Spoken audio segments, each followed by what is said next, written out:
I guess I'd start with just observing maybe a couple of three themes in the marketplace that I think both fintech, new companies, as well as companies like Ascensus need to keep in mind. Number one, and I think this is even more the case post-pandemic than it even was before, because that was an accelerant to a lot of the themes in the market. Number one, there's a flight to quality. No one has an appetite for capability that isn't of high quality and delivering ease and outcomes. And there's enough players in the marketplace that are capable of delivering quality. You need to be there. Second is flight to value.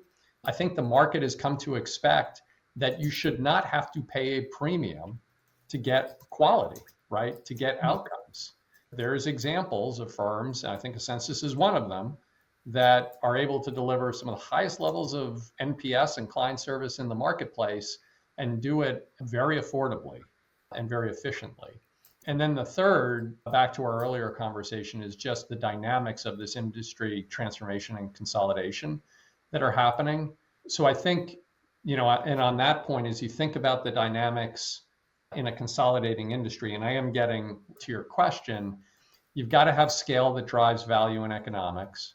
You've got to have differentiated value, which is probably some combination of ease and cost, service outcomes. You got to have a revenue and a growth model.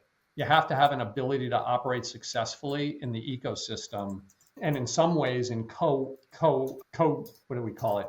Co-opetition, right? Because a lot of our partners, we also compete with in some regard over time, and vice versa. And there's a certain DNA that's required to be able to do that successfully. And obviously you need to have the table stakes around data analytics, security, and technology. So those are like, as we take a step back and think about anyone approaching us for partnerships or an acquisition, that's where we start. And we look at, do they have a great experience that can actually scale, right? Maybe in partnership with us or maybe independently. You have to be able to deliver that great experience at volume and do it at increasing levels of complexity if you're going to expand your mode out to a broader addressable market. Number two, how's that firm thinking about extending its core competencies in digital experience to connect with human interaction? We believe strongly in this industry, in this marketplace, digital alone, technology alone is not going to solve the problems and the opportunities of all these human beings. There are elements of human interaction that are required, maybe different elements that existed in the past, but still, this is a human business. They need to have a long-term perspective, even though they may have short-term objectives. They need to have, it's really helpful to us to see evidence that they've led through tough times as well as good times.